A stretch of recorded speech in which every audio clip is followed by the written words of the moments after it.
Sebuah gedung sekolah di Tebet, Jakarta Selatan terbakar Kamis pagi. Dalam video amatir yang beredar, kobaran api semula membakar lantai dasar sekolah dan merambat hingga ke lantai 2 gedung sekolah. Petugas kebakaran yang tiba di lokasi langsung berusaha memadamkan api yang terus membesar agar tidak meluas ke bagian gedung lainnya. Api baru bisa dipadamkan 1 jam kemudian dengan menerjunkan 10 unit mobil pemadam kebakaran. Diduga kebakaran terjadi karena adanya hubungan pendek arus listrik yang mengeluarkan percikan api dan menyambar bahan yang mudah terbakar. Mungkin ada stop kontak yang kendor, ada dari komputer atau dari dispenser, kita nggak tahu juga. Kan belum masih kita selidiki ya, belum kita masih karena kita masih pelajarin tim investigasi. Kita nanti datang tim investigasi setelah melakukan tugas baru ketemu titik sumber api dari mana. Tidak ada korban jiwa dalam peristiwa ini. Para siswa dari semua tingkat di sekolah pun dipulangkan.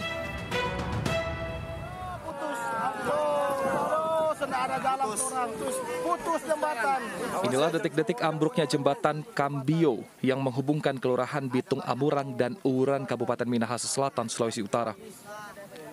Selain jembatan, warga juga sempat merekam detik-detik ambruknya bangunan rumah hingga jatuh ke pantai. Ambruknya jembatan dan sejumlah rumah warga ini diakibatkan abrasi di pesisir pantai Amurang. Tiba-tiba terdengar anak-anak berteriak ada pohon roboh. Jadi saya ke pantai lihat memang betul. Waktu itu juga jembatan itu perlahan-lahan longsor, tapi jembatan bukan jembatan tengahnya, pinggir jembatan.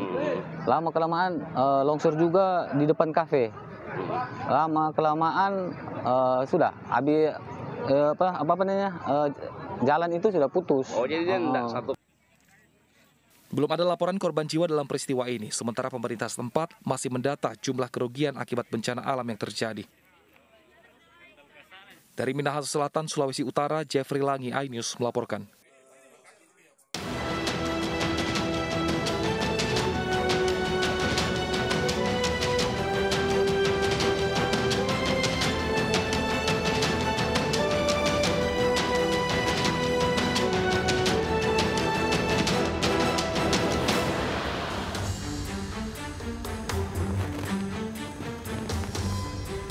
Halo, selamat pagi. Selamat datang di Lapor Polisi. Anda lapor, kami sampaikan. Iya, ini adalah sebuah program ya yang bertujuan untuk menjadi wadah inspirasi, keluhan, laporan dan juga apresiasi kepada pihak kepolisian di seluruh Nusantara. Dan kali ini bersama saya Anita Mai dan rekan saya pemirsa Pram Senjaya pemirsa. Apa kabar Kak Mai? luar biasa ya. Sudah sehat? Sehat, harus selalu sehat dan kita dalam nggak jumpa ya pada minggu hari ini ya. Betul.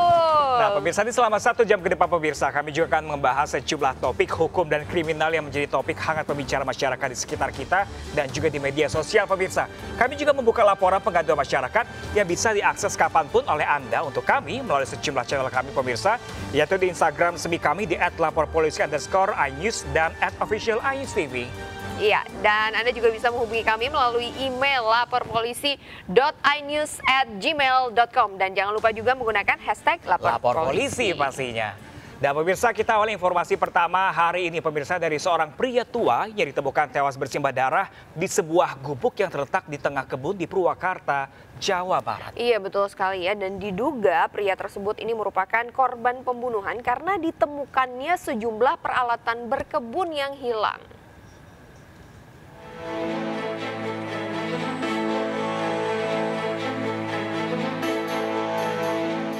Warga Desa Cinangka, Kecamatan Bumbursari, Purwakarta, Jawa Barat, geger menyusul ditemukannya sesosok jasad pria berlumuran darah di dalam gubuk yang berada di tengah kebun. Korban diketahui bernama Edi Surnaria. Pertama kali ditemukan oleh 2 pekerja kebun tersebut. Kedua pekerja membuka jendela dan menemukan korban terbujur kaku. Kiai, nolok.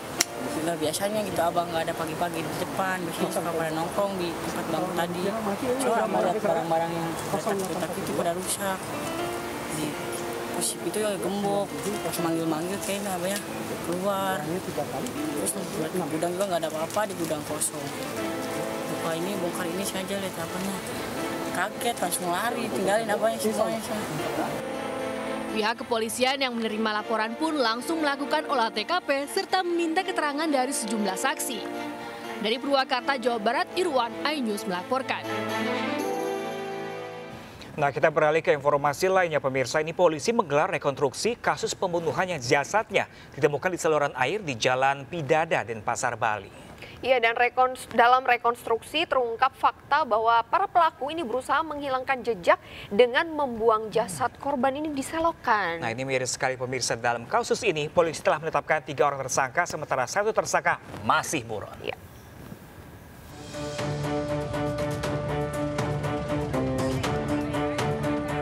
Polresta Denpasar menggelar rekonstruksi pembunuhan terhadap warga Nusa Tenggara Timur yang jasadnya ditemukan di saluran air Jalan Pidada, Denpasar, Bali.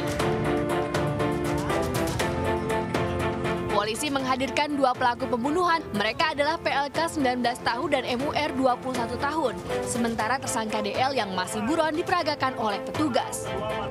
Dari rekonstruksi, ada 68 adegan yang diperagakan di 3 lokasi berbeda. Ketika para pelaku menganiaya korban hingga membuang jasad ke selokan atas perintah pelaku DL untuk menghilangkan jejak. Dimungkinkan TKP 2 karena di sana ada sampai dipukul dengan batu ya, dengan bataku dan sebagainya di bagian kepala. Namun demikian kita akan hubungkan dengan hasil daripada lab forensik lapor mengadakan ini kemarin. Jadi kita melihat daripada kapan mayat itu sekitar 6 jaman lah ditemukan. Sebelumnya, warga di kawasan Jalan Pidada Denpasar digemparkan dengan temuan jasad laki-laki yang belakangan diketahui bernama Japerina alias Agus, asal Nusa Tenggara Timur. Dari penyelidikan petugas, terungkap korban tewas dianiaya rekannya usai pesta miras. Aksi penganiayaan dilakukan secara spontan karena salah satu pelaku tersinggung dengan sikap korban.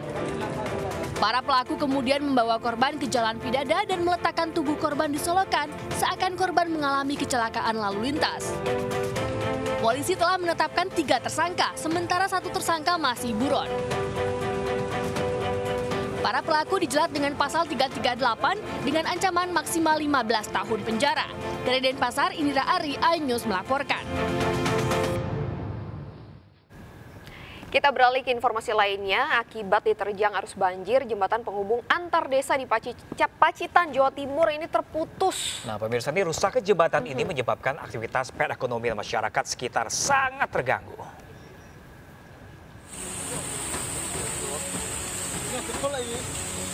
Jembatan penghubung antar desa di Desa Melati, Kecamatan Arjosari, Pacitan, Jawa Timur rusak akibat diterjang banjir. Kuatnya arus banjir menyebabkan pondasi jembatan tergerus air dan longsor. Satu sisi jembatan hanyut dan hanya tersisa 1 pondasi jembatan. Meski berbahaya, sejumlah siswa ini nekat melintas di atas tanggul sungai yang longsor. Karena akses jalan lain terlalu jauh, jembatan hanya bisa dilalui dengan berjalan kaki, kendaraan tidak bisa melintas. Ada tapi kan jauh. Jauh berapa kilo kira-kira? Kalau mutar dari arah situ, mutarnya 5 kiloan mungkin. 5 kilo? Ya, kurang lebih 4 kilonya 5 kilo itu.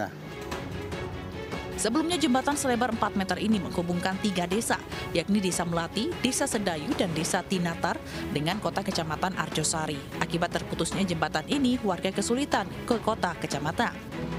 Rencananya warga akan melakukan kerja bakti membuat jembatan darurat agar akses perekonomian masyarakat kembali normal. Dari Pacitan, Jawa Timur, Ahmad Subeki, iNews melaporkan.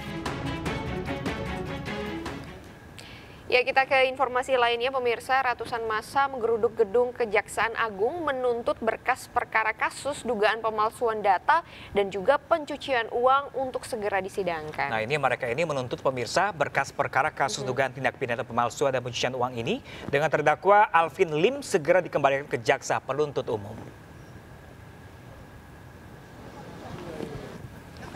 Ya, pemirsa, ini massa dari Ormas Laskar Merah Putih berunjuk rasa menutup akses keluar gedung Kejaksaan Agung di Kebayoran Baru, Jakarta Selatan. Ya, mereka mendesak Kejaksaan Agung untuk segera menyidangkan kasus dugaan tindak pidana pemalsuan dan pencucian uang berkas klaim asuransi Allianz yang dilakukan oleh Alvin Lim. Nah, pemirsa, mereka ini menuntut berkas perkara kasus dugaan tindak pidana pemalsuan dan pencucian uang dengan terdakwa Alvin Lim segera dikembalikan ke jaksa penuntut umum. Alvin Lim ini didakwa dengan dakwaan primer sejumlah pasal tentang pemalsuan data atau identitas orang.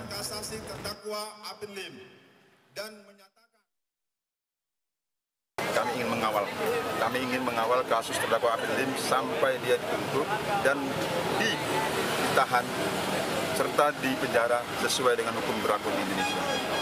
Kenapa demikian? Ini statement-statementnya Alvin Lim sudah lari dari jalur etika kita berbangsa dan bernegara.